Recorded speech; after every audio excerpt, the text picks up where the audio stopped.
Good morning po sa ating lahat mga kapatid at saka sa ating mga kaibigan. Magandang umaga po sa ating lahat.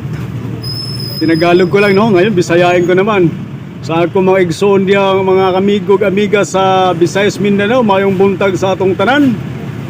Ang gagawin natin ngayon sa umagang ito, kauna-unang project na naman natin sa umaga, pero kahapon pa ito dinala ng medyo gabi na mga bro, kaya ngayon natin umpisahan to. Concert ito na 502B. May Bluetooth na ito na model mga bro. Ang naging problema na naman nito, umusok naman daw, sabi na may-ari. Kaya binuksan ko na ito mga bro kahapon, chinik namin. At may nakita nga tayong may natusta na naman na parts dito sa side na ito, dito sa channel na ito. So babaklasin na naman natin tong ating pinaka-main amp. Tapos baklasin natin lahat ng power output. Alamin natin kung ilan ang nadali, kasi kadalasan pag umusok talaga dyan, may umusok na resistor dyan, transistor, drive. Kadalasan talaga, share ko lang to sa mga baguhan ha. Kadalasan yan, pag may umusok na parts dyan, may kandidato talaga na power output transistor na shorted. Kaya kailangan check natin yan, baklasin natin lahat ng power output, kasi yung ibang ano nito mga nasa ilalim nito mga bro ay may mga parts din para ma-check natin lahat. Kaya baklasin natin. Ano to mga bro?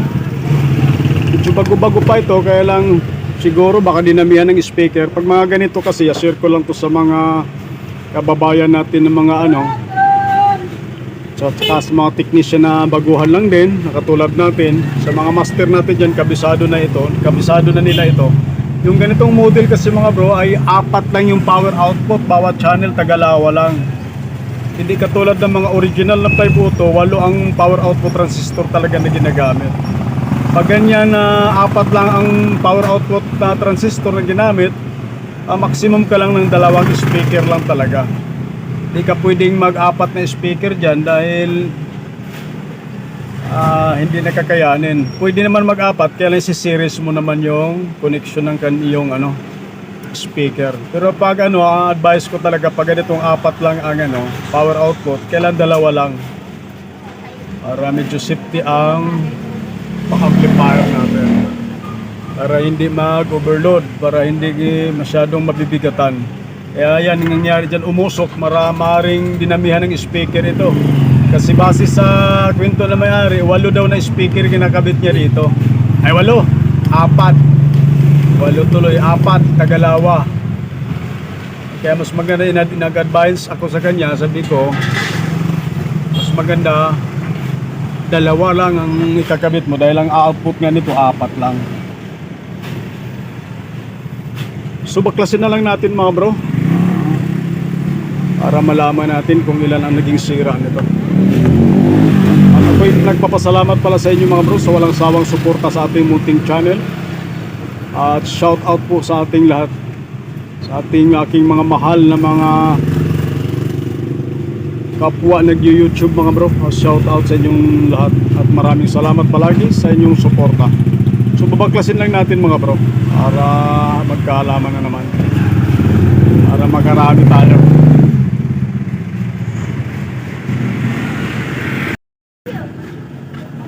So tuloy natin mga bro, nabaklas na nga natin yung pinaka-main amp sa ginagawa natin na concert na 502B. So dito lang na side ang medyo may sunog na isang resistor, pero sigurado check natin tong drive na to tsaka mga output. Sa kabilang channel naman wala tayong nakitang sunog. So sa ganitong maaring yung kabilang side nito, kabilang channel, maaring buhay. Dito lang sa side na to yung may sunog, yun may naging problema. Sa ano, wala naman tayong ipang na ano. Saglit lang kaibigan at may ginagawa ako. Naku, matindi pala pagkaputok nitong resistor. Ayan o, nabiak na pala talaga. So masigurado ito, malamang nag-open na tong ating 5 watts na 0.25 na ito. Kaya baklasin natin, ginalaw ko lang kasi nakita kong biak yun, nabaklas talaga. Kung talaga ebidensya na nabiak na talaga siya, parang sunog sa ilalim. So baklasin na lang natin itong pinaka power output, kasi nandiyan pa yung sa ilalim yung ibang mga transistor na ma-check din natin isa-isa. Kaya yun ang pinakaunang step natin, baklasin natin power output, check natin lahat yung kung ilan naging sira, tapos yung mga drive susunod na natin. O ano kaibigan? Sige, tirahin mo na siya. Anong siya? Ano yan? Concert na 502 na ano lang to, imitation lang din. Hindi to original kasi output niya 4 lang. Ang original kasi 8. Tapos yung transformer niya undersize, mababa lang. Ano lang, okay lang naman, pang bahay-bahay lang naman. Hindi ka naman magpasayawan. Pasayawan. Sayawan na. Pagsulog ng Malapit kwarto, kasi Pasko, kailangan ayusin yan. Pasayawan yan. pag sa pang bahay-bahay lang, malakas na rin yan. Hindi ka na pwede humataw dyan, baka susunuin ka na ng barangay, magreklamo yung katabi mo. Sayawan na. Sayawan na. Tama lang yung pangkanta ka lang, pangpapasaya lang ba? So baklasin muna natin mga bro, nandito kasi yung kaibigan kong Pogi, kaya ano, tuloy natin, update na lang mamaya ulit mga bro. Yan, sige bro. Dito yung pinakamayaman kong kaibigan kasi dinaladalaw ako eh, kaya update na lang ulit mga bro. So tuloy natin mga bro. Ayan, binaklas na natin yung mga nakita nating sira ng mga parts. Yung talaga yung 5 watts, durog-durog. Tapos yung output na dalawa, shorted mga bro. Tapos yung resistor dito, yung 150 ohms. Nag-open na talaga yun mga bro, parang inihaw na bangus. Tostado. Yung dalawang drive na ito, buhay naman. Check natin. Buhay naman. Kaya lang yung pagmasdan natin yung PCB talaga mga bro, matinding pagkasunog. Sa tingin ko malamang yung speaker wire na itong amplifier na ito maaaring nagdikit, baka hindi napansin ng may-ari kasi matinding pagkatusta talaga kaya kiskisin na natin to, alisin natin yung carbon kasi magkakaroon to ng grounded. Alisin natin to, pinaka nag-uuling na to, kukut-kutin natin ng cutter at din yung kabila mga bro, matinding pagkasunog pag ano to, tatagos talaga to kaya dandanin natin linisin. Alisin natin yung pinaka nag-uuling na nagka-carbon kasi nagkukusto ng grounded. Pag hindi natin naalis, maaaring magkaroon siya ng problema.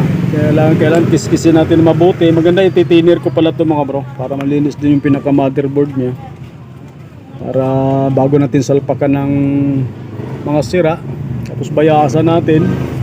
Pag nag-normal na yung bias voltage, saka natin lagyan ng power output transistor. At hindi pagkasunog talaga. Kung ano, pag masdan mo talaga, tagos to mga bro sa sa likod Yan tagos talaga yung spread ng ating tester Matindi talaga na pagkaputusta. Kaya lang mayroong ano dyan, circuit board. Kailangan ayusin lang natin pag ano na hindi madama yung pinaka circuit board na to para hindi na tayo magja-jump. Pero pwede rin putulin, i-jump na lang natin. Pero pwede naman siguro ilaga na lang. Alisin lang yung mga sunog. Matindi kasi na halos tumagos talaga sa likod Yung isa tagos talaga, yung isa hindi gaano.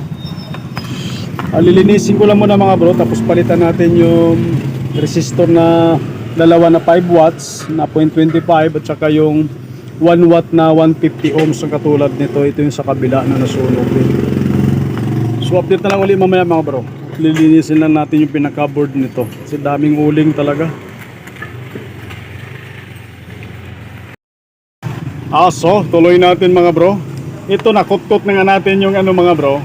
Ito na yung kalagayan niya ngayon. Tasbo na. Tasbo butas. Talagang kinutkot ko hanggang ilalim kasi pag hindi natin kinutkot yan, yan ang cause minsan ng magkaroon ng grounded siya. Hindi natin mapatino yung bias. So nangyari ngayon, tasbo na talaga kabilaan mga bro. Mas matindi ang butas nito sa kabila. Mas malaki. Pero iniwasan natin yung circuit. Yung isa talaga kasi kailangan nag-jump na lang tayo. Pinutol lang natin yung circuit. Wala namang problema dyan mga bro. Importante, maalis natin yung pinakakarbon ng sunog na yan para hindi siya magkaroon ng grounded. Kasi pag hindi natin nakutkot yan mga bro, mahirap patinuin yung bias niyan. Magluluko yan. Kailangan talaga alisin natin yung yung pinakakarbon niya. So yan, naalis na natin. Kung kailangan i-jump na lang para malinis na maayos. Ito may kunting butas din dahil medyo tosta din siya. Kaya tinuluyan na natin butasin para malinis siya mga bro. Inilagan lang natin yung circuit na para hindi maputol dahil okay lang naman. Hindi naman gaano. Kaya lang ganyan talaga yung niyan. Tapos bumili tayo ng thinner, paliguan natin ng thinner ito mga bro. Kasi gusto kunin ito mamayang hapon, titingnan natin kung mahapon. So titinir lang natin mga bro para malaman natin kung mapatino natin yung bias kagad nang makabitan natin ang power output transistor. Medyo malala talaga to. Butas-butas talaga itong tasbo nga, butas. Pinaliktad ko lang mga bro. So paliguan ko muna ng thinner. Update na lang uli mamaya mga bro, tapos alpakan ko ng mga yung resistor na 5 watts na dalawa, tsaka yung 1 watt na 150 ohms para malaman natin, mabayasan na natin siya. Yun lang naman ang nakitang sira natin, tsaka dalawang output. Talagang durug-durug lang. Titignan natin kung kakayanin ba. Sana mapatino natin to kagad. So update na lang uli mamaya mga bro. Tuloy natin mga bro. Nakabitan na natin lahat yung kanyang mga nakita nating sira na mga parts. Tapos binayasan na natin mga bro, normal na yung bias nito. So try na lang natin ikabit yung ating power output transistor para malaman natin kung maganda na ba yung tunog nito. So ganyan nga lang talaga, medyo talaga nabutas dahil sunog talaga yung pinaka-board niya. So na-check na natin lahat yung mga transistor dyan, yung mga drive sa may sira na channel. Okay na siya. Ang nakapagtataka lang mga bro, kahit may shorted na yung transistor na dalawa, yung power output natin, tapos yung 0.25 natin na dalawa nag-open na, pero yung fuse niya hindi bumigay. Yung dalawang fuse na ito hindi bumigay, parehas buo yan. Kaya salpak na lang natin yung power output para malaman natin kung gagana na ba itong ating concert na 5 auto. Normal na yung bias niyan mga bro. So try natin salpak yung ating power output transistor. Tuloy natin mga bro. So naikabit na natin yung power output transistor. Sound check na natin. Gamitan lang muna natin ng mga bro, tweeter. Mamaya na natin lagyan ng malaking speaker para medyo maganda na yung tunog. Pakiramdaman muna natin. So power on tayo. Gamitin natin yung USB, sarili niyang lagayan niya. So yan, narinig natin pumitik na yung relay, yung volume na natin.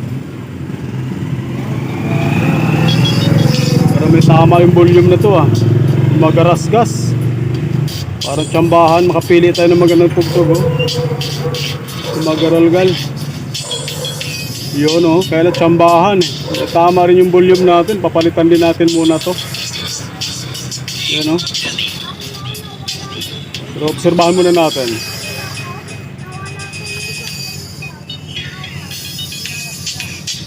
Paano narinig natin yung tunog mga bro? Medyo makinis na, problema lang yung volume Huwag ka magarasgas. Share ko lang to sa mga baguhan dyan. Pag ganitong volume, maganda palitan na. Pwede naman din linisin ito. Kaya lang kung may available kang bago, mas maganda bago para tumagal ang buhay. Kasi pag nilinis lang natin to ilang araw, baka bumalik din sa dati. Kaya mas maganda yung bago at sure ball tayo na tatagal. Tsambahan kasi Angit yung tunog. So sa left channel yan, lipat lang natin sa right channel. Titingnan natin kung maganda na rin. So lagay natin sa volume katamtaman. So itumbok lang natin mga bro. So ito yung right. Ito naman yung left. Yan. Ito rin yung right.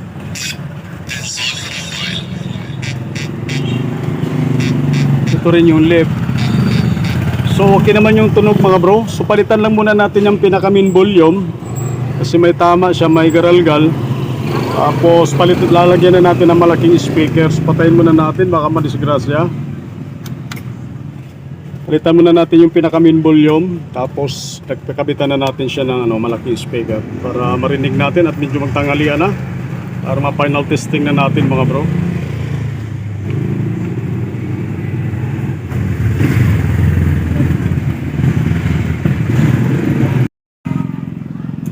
So ayan, napalitan na natin ng volume, master volume yan mga bro.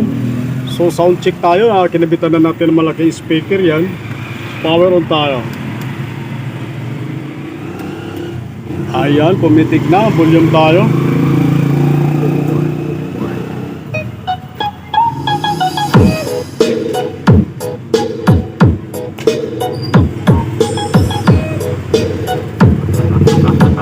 Yan, medyo wala ng garasgas mga bro dahil bago na yung volume control natin.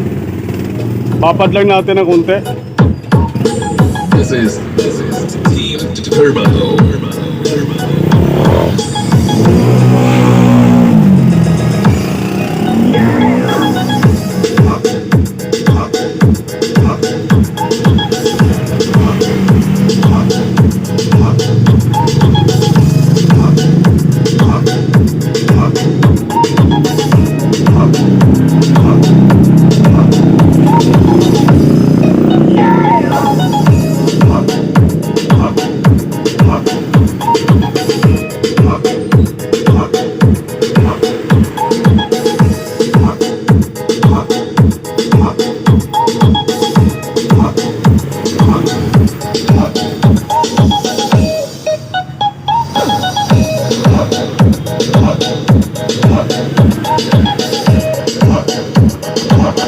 The City of Remix.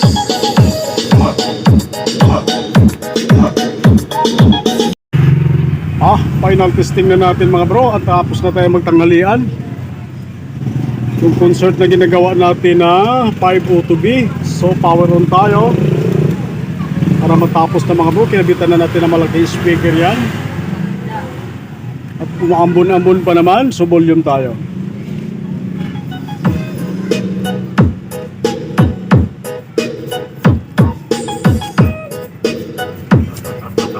Ivan, the City of Remix.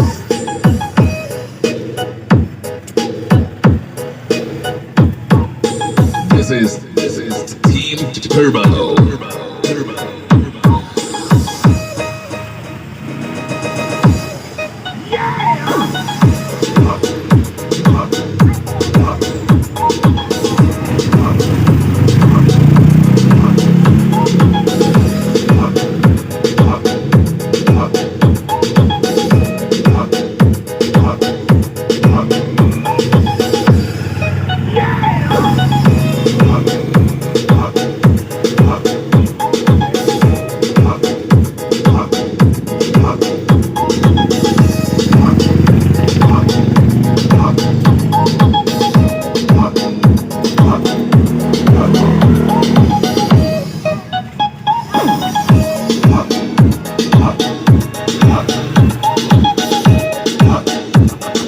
Ivan, the City of Remix.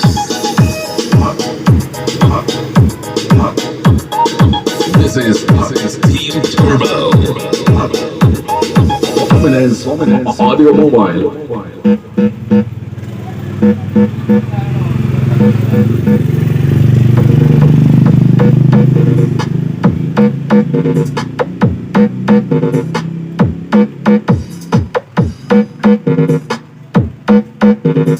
Ivan Lucenio Remix.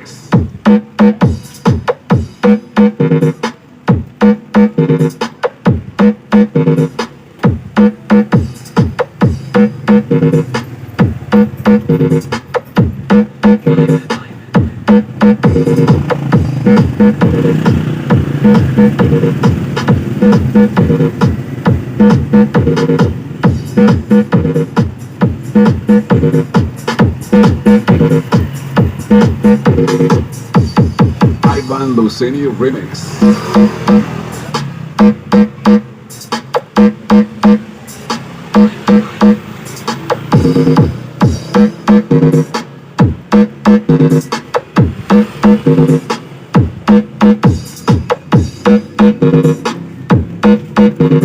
Ivan Lucenio Remix.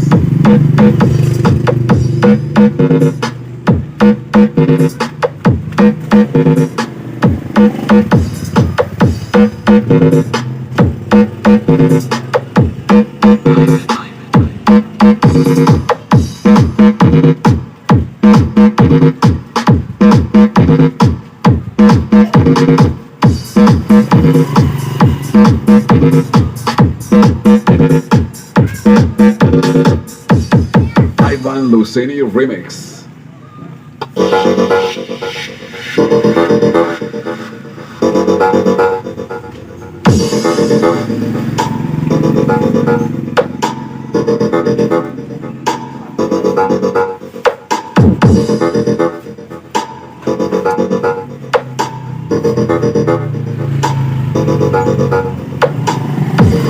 So, okay na to mga bro. Maganda na yung ating concert na 502. So, maraming salamat sa inyong panonood palagi mga bro sa ating ina-upload na video.